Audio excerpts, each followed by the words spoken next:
everyone, welcome back to my channel. Today I have another bag review for you guys, and it is on the Louis Vuitton Pochette Accessoire in the monogram finish. So this retails for 825 Canadian dollars before taxes, and after taxes it is just under 950 Canadian dollars. So the dimensions of this bag is 9.3 inches in length, 5.3 inches in height, and 1.6 inches in depth. Now with the depth, it is on the bottom here, and as you can see that it gets smaller to the top, so you're gonna have less room at the top and most of the room on the bottom here. So the vachetta leather is the natural cowhide leather trim. So with the zipper, it is gold metallic pieces, and the zipper should be very smooth. And if yours isn't, then you might want to go back to the store, get it checked, and maybe they can also put some wax on it to help it have that really buttery finish. Moreover, this bag is actually reinforced on the bottom so that if you are putting it on a flat surface, it should be able to stand on its own. Lastly, this comes with this strap, and it is also removable if you take off this lobster clasp here and unhook the strap on this end. This bag can also be made in France, Spain, Italy, or also USA, and this one that I have is made in France. If you guys are curious on where it's made and where I ordered it from, I'm actually in Canada. I ordered it and it came from the US warehouse, and this one is made in France. I do actually have a video on how to score hard to find items, in particular to this, the Toiletry 26, and a couple of other things. So if you guys are interested, definitely check out that video. I do mention the times that I got this and the delivery process and all of that. I have all the timestamps on when I saw certain items that I could add to cart, so definitely take a look at that video if you still are having trouble finding the bags that you guys want online. So this bag I got on May 22nd, 2020, just so you guys can reference the date and the price and all of that and the pros and cons, because I do know that this bag did change over time, such as the size. This newer one is a little bit bigger than the older ones, and the strap is a lot longer, so there are a few things that can change over time. So this review might only be accurate for a certain amount of time, or if you are looking at pre-loved in the future and you do come across this bag. I'm gonna get started right away with the pros. The first pro is that this is a really decent sized bag for a luxury bag that is under $1,000. So if you are looking for your first luxury brand, this is definitely a very recommended one, and it can actually fit a lot. And given the fact that you can change the straps, which is another pro as well, you can kind of transform this bag not just as a shoulder strap. You can take it off and use it as a clutch, a crossbody bag, and all of that kind of stuff. And if you guys are interested, I actually do have a video on how to style this pochette accessoire. I got a ton of different chains, straps, and I do show you guys what it looks like. If you guys are interested, definitely check that out. Another pro is that this bag is such a classic piece, and it will definitely retain its value. This bag is still on these secondhand resale markets, pre-loved markets, than what you can get on the Louis Vuitton website. So definitely there is a huge market for this. People are still buying them even though they are really aged, and that's also what makes it worth a little bit more too, in my opinion. I didn't even think that I would end up getting this bag. I did see it. It didn't really capture my eye, but as I got older, I'm 25 now, and I really do see how classic and pretty this piece is. It's also really easy to match anything that you have. Going into the cons with this bag is that it is sort of like Tetris. In this bag, I know I did say that it does fit a lot, which it does, but it's more or less because you make it work. There are times that when I am using this bag is that I want it to be one-handed. So when I'm wearing this and I have to unzip and I take something out with one hand and I pay whatsoever and I put my wallet back, I can't put it just right back in because my lip balm is in the way. It goes underneath. Just some things just topple over and I can't put my stuff back in my bag like that. Now this is just me and it's based on what I carry, so this actually might not be a con for you. I actually have to take off my bag, hold it with one hand or whatsoever, take out what's in the way of what I want to put my wallet in, put my wallet in, and then kind of put my lip balm back on top or in somewhere else. But that's also because I don't have an SLG to put these little small things. That's just something I do notice, is that I do have to play Tetris a little bit. It's not the end of the world. It doesn't make me hate this bag, but it's just one of those things that I have to be aware of when I am shopping alone and I don't want to rustle around and I just want it to have easy access. So that's just one thing that I have to say, which isn't a deal breaker at all. It's just something that I wanted to mention because it is part of my experience. This one con, I'm actually quite surprised, and it does irritate me a bit. So it doesn't happen when you use this normal strap. And the issue is that when I do change this strap to a chain strap and I want to wear a crossbody, is that the zipper catches in the D-ring. So because of the loop here, the zipper has no way of really getting into that. So when I'm using it, I can just grab it and open it right away. Now with the D-ring, without this, I will show you guys now. So I'm gonna put this clasp onto the D-ring just to show you guys that if hypothetically I did have a crossbody strap. So when I'm wearing it, you know, I'm walking around the mall and I'm about to pay, I realize that this is what happens. The zipper goes through the D-ring and I'm about to pay and I'm just like fidgeting to get the zipper out and I'm like, okay. And then I open my bag and then I pay. But in those moments of fidgeting, I'm just like, oh, that's kind of annoying.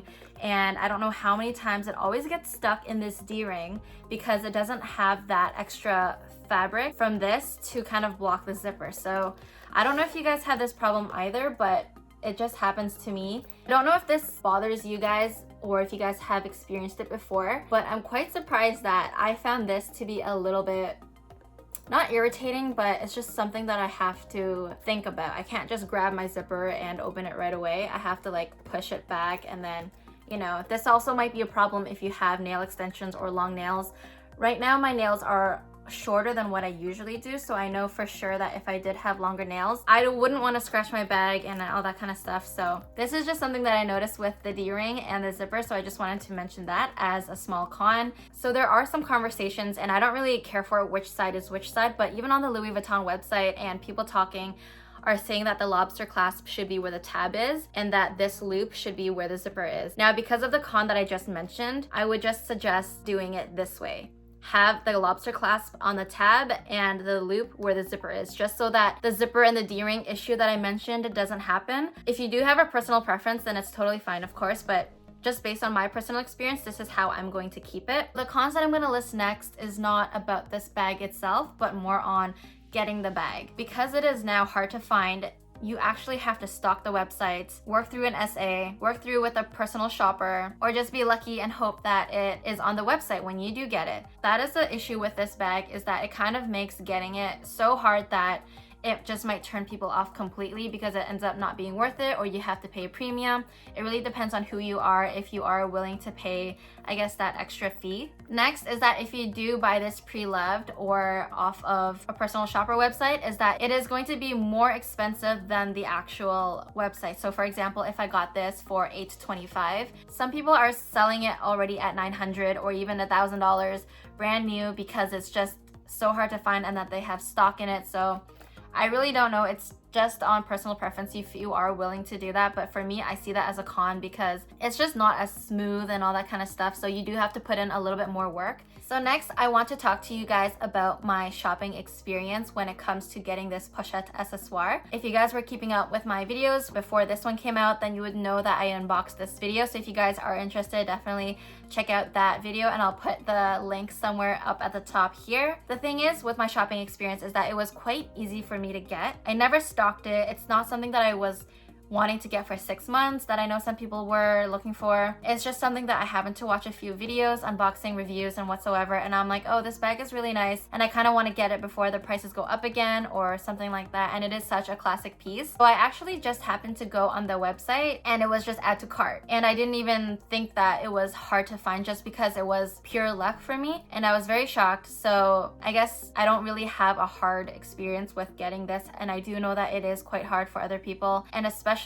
with the quality issues. I've been seeing so many of some of my YouTube friends unboxing their Louis Vuitton items, and the quality is really bad. Like, if you do get this, you have to check that the lining and the piping, the sewing is even here, and that there are no cracks around the D-ring, which is quite surprising, but definitely check your product before you decide to keep it so that you can either return it, get a refund at least, or exchange it if they happen to have stock. So with delivery, everything was really fine and smooth. I did get text message updates, even though it was a little bit delayed, but that doesn't matter because we do have a camera outside and I'm always peeping out the window because I know I did order something. Because it is during this pandemic, I got the box but no ribbon, but I did get the envelope for the receipt. This has been crazy talked about on the community of YouTube, I guess, because I've been watching lots of unboxings and everything during the pandemic, and it seems to be reoccurring. And based on my other comments in my videos, I would like to mention now is that there's tons of people saying that they didn't get an envelope, a ribbon, or this and that during the pandemic because they're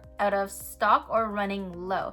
So I have 3 reasons listed on my laptop that I'm going to read to you, and it's because there are either 1, tons of people shopping and they need to kind of save up on the ribbons and the envelopes. 2 is that you either get the ribbon or the envelope, expanding on point number 1. And number 3 is that they are trying to reduce the amount of human contact with your package because the ribbons are hand tied. Now these 3 notes are just some things that I found in my comments on the other videos or comments on other people's videos, and it's just something that I thought that was interesting because a lot of people are getting disappointed that their boxes aren't coming with the ribbons, and some people do get it, except it's not tied and it's just rolled up and tucked into the boxes, which actually makes my point number 3 accurate. So they're just giving the ribbon, but they're not tying it so that they're reducing human contact and all that kind of stuff. I'm really not sure, but that was really my experience with this bag. Luckily, there are no defects on anything like this, fortunately. Otherwise, I feel like I would return it if I did, because you're still spending a lot of money on this bag. And for the brand, you would expect the quality to be there. So I'm very thankful and happy that the quality of this is really well. And let me tell you guys something. I actually wore this bag during the pandemic,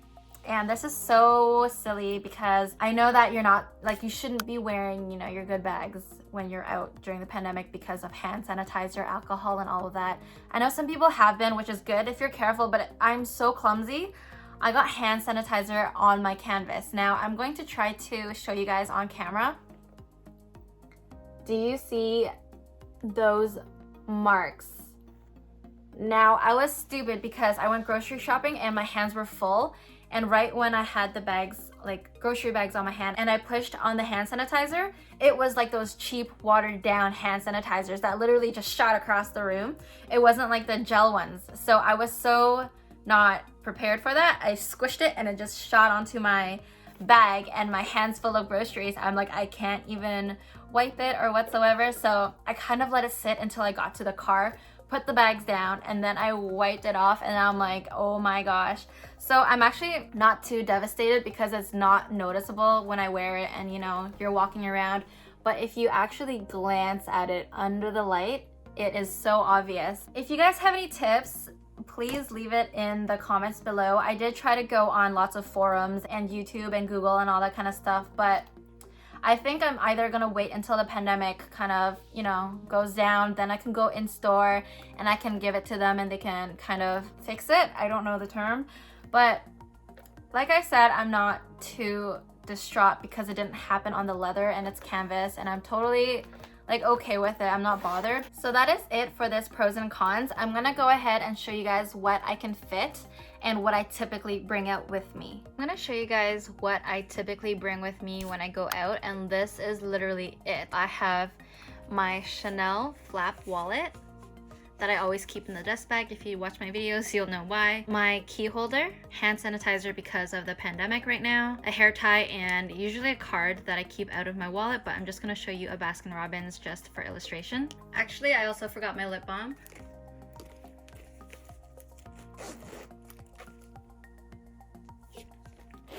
So this is what I mean, because I don't have an SLG for this and I have to pay, I shimmy over, take out my wallet, my lip balm falls to the bottom, and then when I'm done paying, I put it back. I kind of have to take out everything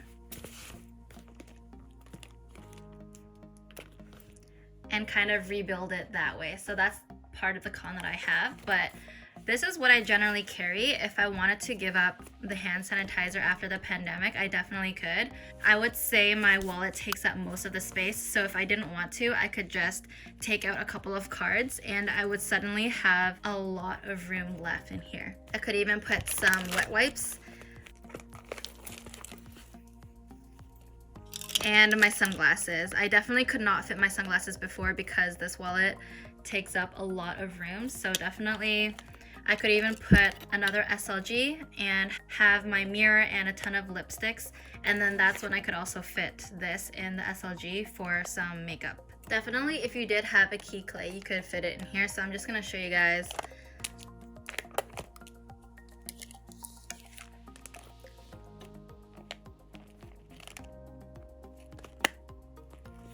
Now if I wanted to, just for reference, I could fit the mini pochette in here, but it would take up a lot of room that I don't think that you quite need to.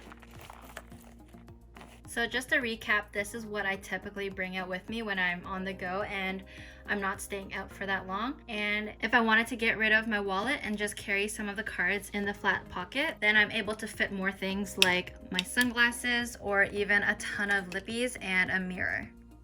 So I just wanted to show you guys that I have the 11 Pro Max, and this is the size reference. And when I put it in here, I am using my phone to film right now. That is why I can't really show you guys, but this is what the case looks like in here.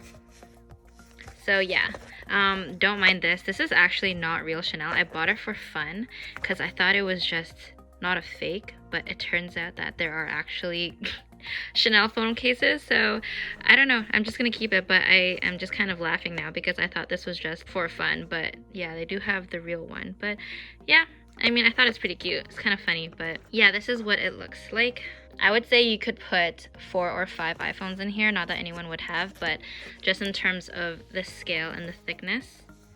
So that is it on this review for the Pochette Accessoire in the monogram finish. And I hope you guys found this helpful. If you guys do have any questions, please leave it in the comments below. And I will definitely try my best to get back to you guys. Thank you guys so much for watching and the continued support. I hope you guys did like this video. And of course, it would mean so much to me if you guys would hit that subscribe button, the notification bell, and I'll see you guys in my next video.